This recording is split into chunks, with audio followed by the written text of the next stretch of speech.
안녕하세요. 김영현의 마중물입니다. 오늘은 공감 능력이 자산이다 라는 이야기를 한번 해볼까요?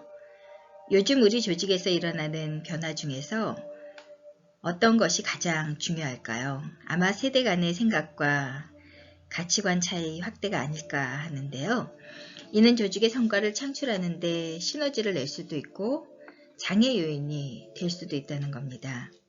산업화 사회의 성공 경험이 있는 베이비 부머 세대와 그들로부터 업무를 배운 X세대, 그리고 지금 조직의 대다수를 차지하고 있는 MZ세대 간 살아온 환경이 너무나 다르기 때문이죠. 그렇다면 리더로서 MZ세대와 소통하고 리더십을 발휘하려면 어떻게 해야 할까요? 리더십의 정의는 학자나 전문가에 따라 다르지만 중요한 것은 조직의 목표 달성을 위해서 조직 구성원에게 어떤 영향력을 미치느냐인 것입니다. 여기서 조직의 성과를 달성하기 위해 영향력을 미치려면 구성원의 욕구와 니즈를 읽고 이를 바탕으로 조직의 가치와 신념을 공유하도록 해야 하는데요. 그들이 추구하는 가치와 회사가 추구하는 가치는 어떻게 한 방향으로 정렬시킬 것인지 리더의 책임이기도 합니다. MZ세대는 어떤 생각을 하고 있는가 각종 설문조사와 전문가들의 의견을 종합해보면 그들은 불공정, 비윤리 등에 대한 민감한 반응, 공동체보다 개인 우선 사고, 경쟁 노력에 대한 정당한 보상 요구, 개인 역량에 대한 아낌없는 투자, 솔직한 자기 표현, 재테크와 금융 서비스에 관한 성장과 워라밸을 중시하고 있습니다. 그들에게 기성세대가 가지고 있던 평생 직장의 개념은 희박하고 오히려 직장에서 성장과 워라밸을 추구할 수 없다면 그들은 조직을 떠납니다. 리더로서 그들과 소통하고 성과를 창출하기 위해서는 우선 그들의 이야기에 공감할 수 있어야 합니다. 그러려면 먼저 경청하고 그들의 이야기를 진솔하게 들어주어야 하는데요. 그들이 개인적으로 무엇을 원하는지 이해하는 것입니다. 경청은 상대가 말하는 것뿐만 아니라 맥락을 통해서 말하지 않은 것까지 들을 수 있어야 하는데요. 이는 결국 그들의 마음을 읽는 것입니다. 다음은 경청 수준을 자기 진단하는 내용인데요.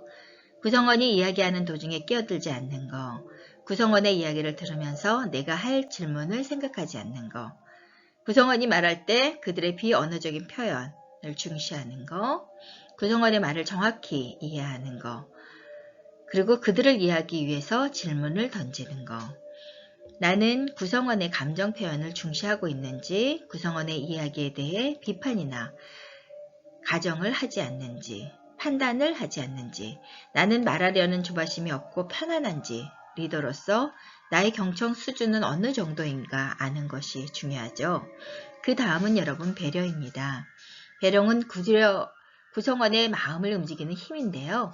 한상복 작가는 그에 져서 배려해서 다른 사람을 위한 배려는 바로 자기 자신을 위한 배려라고 했습니다. 그가 제시한 배려의 5가지 실천 포인트는 리더로서 조직 생활에 인사이트가 있어야 한다는 건데요. 배려는 상대가 원하는 것을 주는 것입니다. 배려는 받기 전에 먼저 주는 것이고요. 배려는 날마다 노력해야 하는 것이고, 배려는 자연스럽고 즐거운 것이고, 배려는 사소하지만 위대한 것이라고 할 수 있습니다. 결과적으로 나는 리더로서 공감 역량이 어느 수준인지 이 역시 자가진단으로부터 출발해야 하지 않을까요?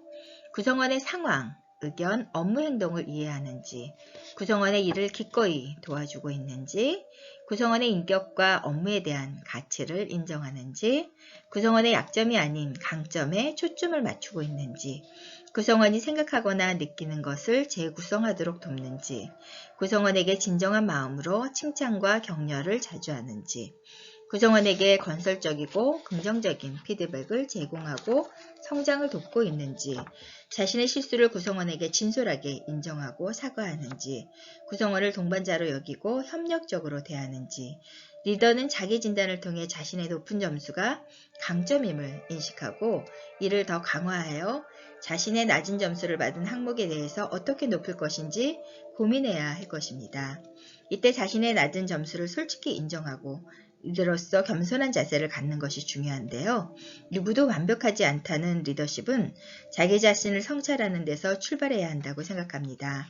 그리고 나서 조직 구성원들의 마음을 얻는 것이 중요하겠죠. 좋은 사례를 하나 소개하겠습니다. 직원들과 늘 소통에 고민해오던 모 CEO는 직원들과 진솔한 이야기를 듣고 싶은 차에 얼마 전 그들의 건의사항을 받았다고 합니다. 그것은 매월 마지막 수요일 점심시간 후 근무시간에 회사 근처 고궁을 산책하게 해달라는 것이었습니다. 그는 직원들이 요구한 시간에 근무시간 중이지만 이를 과감하게 수용하고 자기도 함께 하겠다고 했습니다. 그리하여 자연스럽게 야외에서 직원들과 돌아가면서 회사 이야기, 개안 이야기를 들어주었는데요.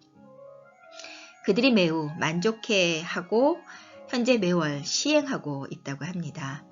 나는 리더로서 MZ세대와 어떻게 소통하고 그들의 생각과 이슈에 얼마나 공감하고 있는가, 그들의 마음을 얻기 위해 무엇을 실천하고 있는가, 미래 조직의 주인공인 그들이 스스로 성장하고 보람을 느낄 수 있도록 신뢰의 바탕 위에 소통하고 공감하는 리더가 되고 있는지, 이게 공감력이 자신감이라는 겁니다.